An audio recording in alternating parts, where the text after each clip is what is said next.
Good morning from Denmark, whatever the time of day you're watching this. I hope my sound is working because I forgot to do a sound check this morning. I'm just going to take it that all is going well. I'm just going to check my feed and see that I'm on there. Yeah, I can see I'm on there. Yeah, I can hear myself. All is well, all is well. All right, okay. Just bear with me a moment. I just need to change something on here. Okay, so welcome. I have been thinking about doing this for a while. I'll give you a little bit of background about myself. For those who don't know me, my name's Rachel Goodwin. I work as a channel and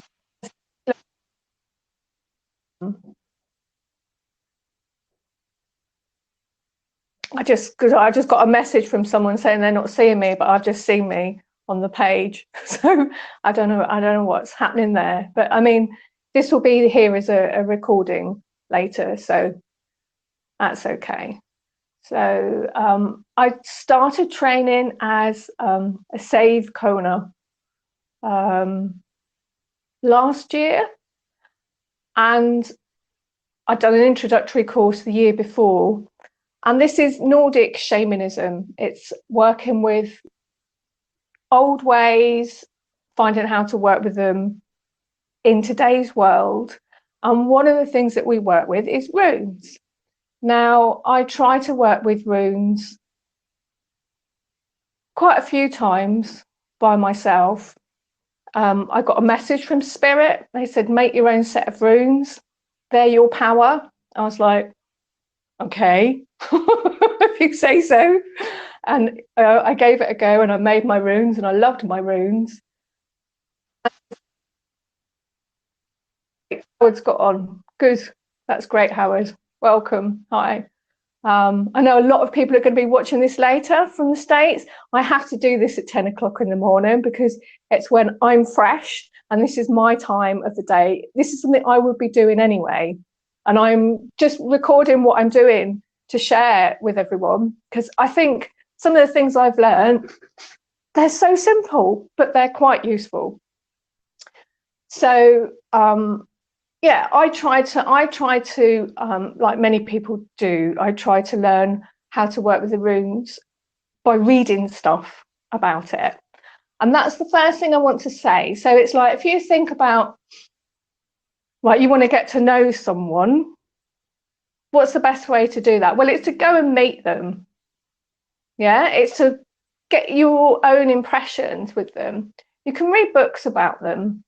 But if you read books about another person, what that is really telling you is what somebody else thinks about that person, their impressions. And whilst that can be really, really interesting, what you really need to do is build up an energetic relationship first with the runes. That's your first foundation. And I'll just be mentioning a few ways, and then we're going to do a little journey together. Once you've built up that energetic relationship, reading books and things like that all starts to make sense. And this is where many of us go wrong. We try and connect with it cognitively first, and it's like, no, don't do that. Connect with it, get the foundation first. So I'm going to sing the Wheel of the Runes. So I'm working with the Elder Futhark. There's 24 of them. And I'm going to do one a week. On the whole, it'll be every week, apart from school holidays or when my son's sick or I'm sick or whatever. But this is my practice anyway. So I would be doing this anyway. And it's a really good way to learn how to work with the runes, is to work with one rune a week like this. I talked about the Wheel of the Runes. If you can imagine the rune in lines, but for this, I'm talking about a wheel, and you sing a wheel of the runes around you, and it builds up like a wheel of power around you. So the runes are talked about as like embodying the whole of the cosmos.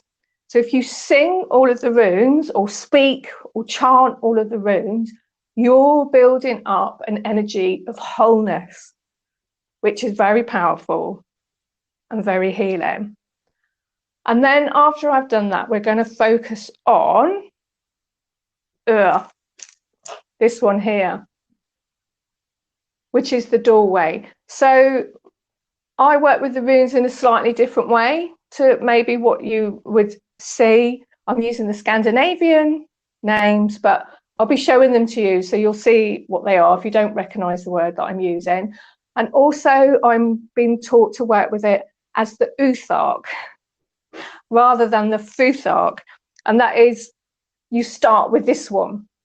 And I'll talk about it a little bit more in a minute and that will become apparent. But first of all, I want to sing the runes in. I want to get us connected to the energies, okay? But I won't use my drum because it doesn't sound so good, actually, it doesn't record so well. You don't get the vibrations. Just going to use my little rattle, okay? So I'm going to sing the runes in a wheel and I'm going to sing through them 3 times. So just close your eyes while I do this and just imagine there's like a wall of runes like building up and connecting around you, okay?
When the rune energy comes in, when you call it in, I feel it as quite physical, it's quite tangible, it comes into the room.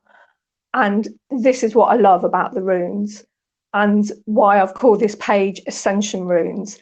They can connect to the highest of the high, and they also connect right down into the nitty gritty of life, earthness.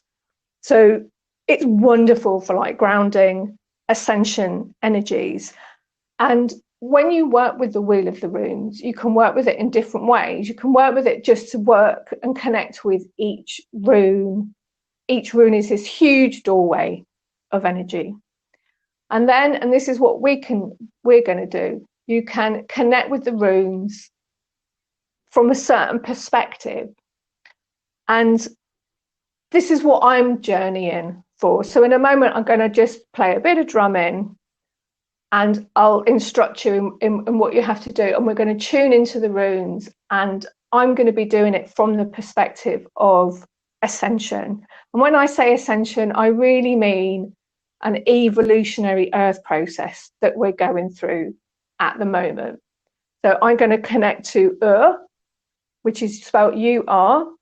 And this is about primordial energy. You can see it like a doorway or a gateway.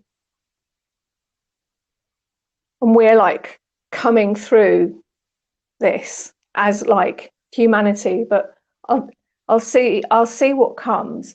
You can connect with it just as if you want to do that, and if you haven't met it before and you just want to say hi to it. Today, it's not about doing anything complicated. It's just about meeting the energy of these runes.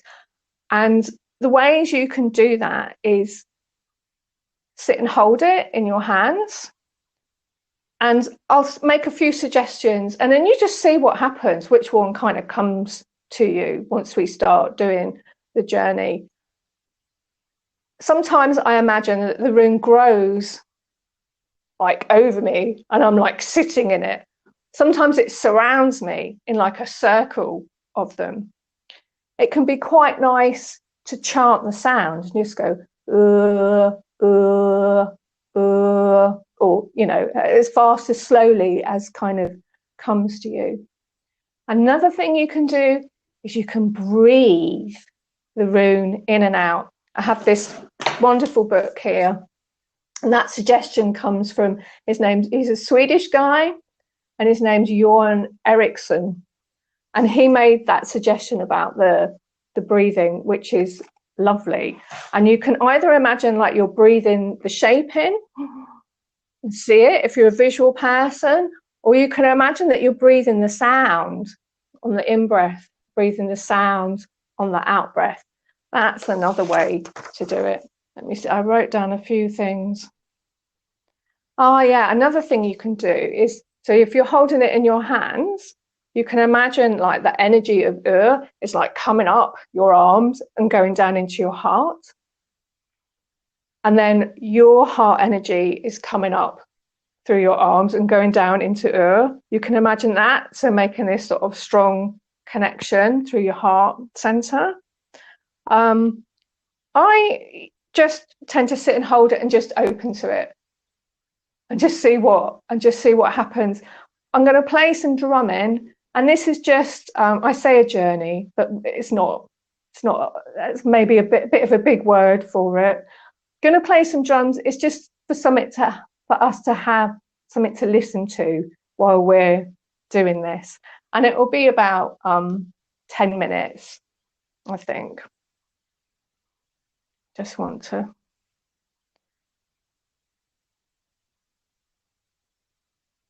Okay, just finding my drumming track.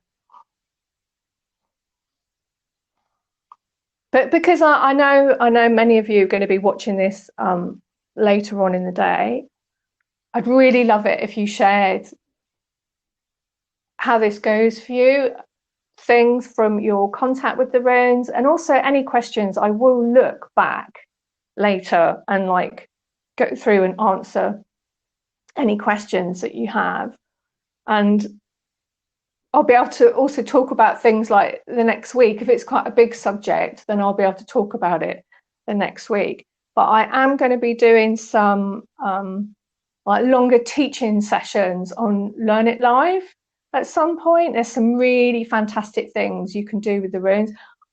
I won't go into it too much, but you can like embody your soul energy through your name using the runes, and there's all sorts of gorgeous goodness you can like extract from them.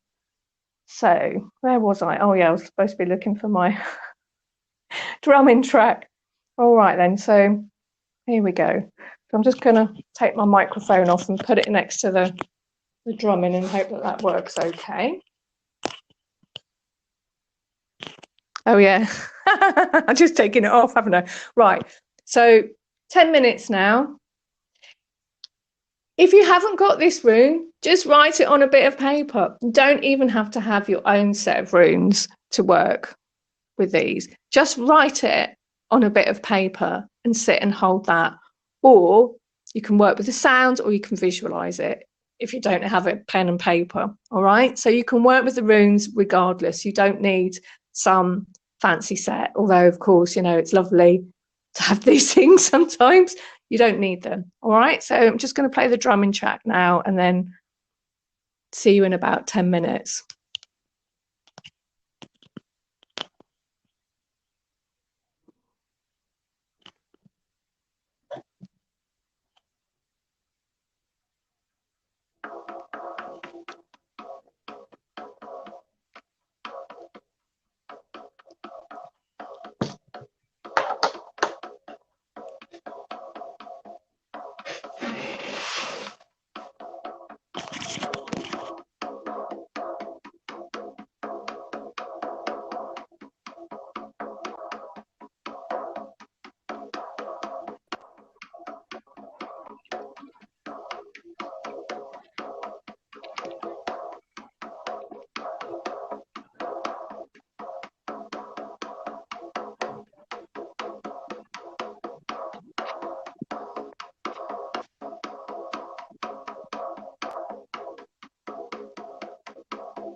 What are you doing?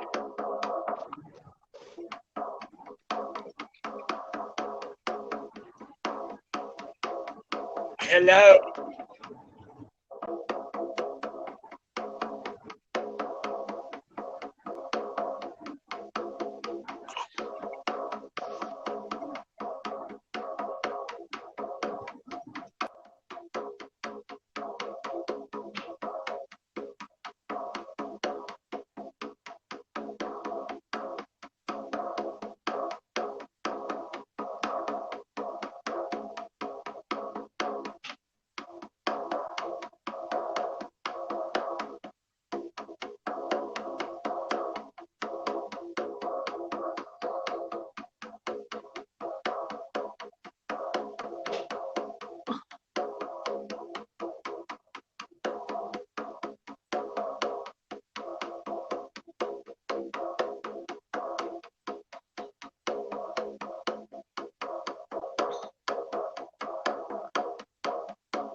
Okay, so just bring yourself back from wherever you've been. Take a deep breath, have a stretch, have a drink of water.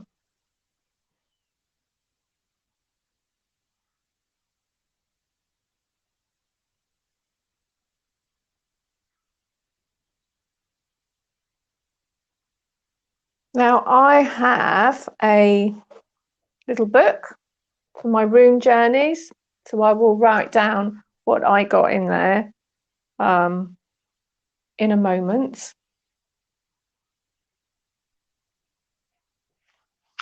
It's good to keep working with the energy. Now you've made a start, because runes, I find them a little different from working with oracle cards. The runes are like, consider each one like a being.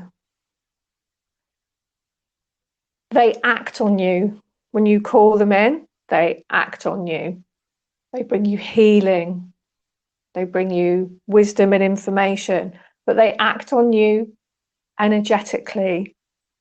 And so the more you make contact with each rune, the more you get to know them as friends, as people, as advisors, as mentors, as teachers. And the deeper the relationship comes. So, as I mentioned, this page is called Ascension Runes, and that's because I work with ascension energies, which is something that, like many people, this happened to me rather than something I thought of myself. Didn't wake up one day and go, oh, I think I work with ascension energies. It was a process that happened to me. And so it's something I'm very interested in.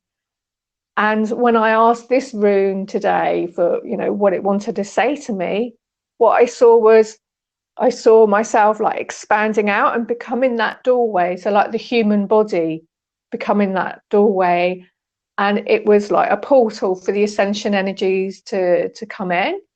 And I was like, okay, that's good. That makes sense. But with it, what was really nice was, with it, I had this sense of peace and calmness, which is something that I really need more of. And it sort of was going, yeah, you're bringing these energies in by being alive, by being here. And yeah, obviously there's things you have to do to maintain your health and keep a good vibration, but that's kind of it. You don't really have to do a lot. You just have to be. And I was like, okay. So I'll read you what Jürgen says about the rune. So if you go online and have a look, also there's loads of beginners books out there. You will find, just online, you will find loads and loads of different interpretations. And you can, it's a bit like, so if you've met a person, you've got an idea of the energy, you've formed your own impression. And then whatever anybody else says, you can sort of, it can be either interesting, it adds to what you know already, or you sort of think, oh no, that doesn't, I don't see them like that. Because we all have our own perspective. And what is really important is for you to build up your truth and inner experience of the runes. So this is Jürgen's inner experience of the runes. Represents the creative primordial power and the origin. Here we find the creative and nourishing power that is expressed by the primal cow Audhumbla and her rivers of milk. So in the Norse creation myth, there's this really, really large cow, and she has these rivers of milk. Means dawn and the beginning of a new cycle or process, a rebirth. So you might have experienced this doorway as being like the start of a new relationship with the runes. I don't know, but that's something I experienced when I first connected with and I was in Sweden doing my Save the course with Our teacher is Imelda Almqvist. She's a Dutch woman that lives in London, and she is an amazing teacher and shamanic practitioner. And that was how I experienced it. Became this huge doorway, and it said to me, "Are you going to walk through me?" It was like, it was like saying, "You have to decide." And I did walk through it. It can entail with both sacrifices and difficulties. The first step is always the hardest, as the old saying goes. Yeah, and it can be very difficult sometimes to move on to a new life or a new way. With we move in harmony with Earth's web. So there's this idea like the web of life is like a web of everything in creation. This web is like surrounding all of us. And we can look at life with confidence. The dark side of represents labor that has to do with unwillingness to change, unwillingness to leave what's old and progress. One should not stay in dawn, but move on. So when I do rune readings, I pick up the rune, I feel its energy, and I say, what do you want to say to me? And it will show me a different aspect of its being. So it's a little like having a conversation with a friend. Again, it's like that friend's not always going to say the same thing, but their energy stays the same. They're always the same friend. You can carry on working with the rune through art. That's a good way. Drawing. Don't have to be an artist. I'm not. But I get a lot of satisfaction out of drawing them, putting them around circles. You can dance it. You can make the shapes with your body. You can draw it on your hands, draw it on a t-shirt. You can write it on your food. You can put it over your water before you drink it. So that's the wheel of I've just drawn them on there. That's the wheel of the rune. So like I said, if you have any questions, just pop them in the comment box and I'll have a look at them later. I will be back next week and we'll be working with Thurs. That's Thurs, which is, I don't know if you can see it, that one there that looks like, it's like this shape, like that. It's like a thorn, and that's really connected to the violet flame. So it's one of my favorites. Of course, they're all my favorite. But I hope you've enjoyed today, and I'll see you again. I'm going to go and write in my rune book now. Bye for now. Bye.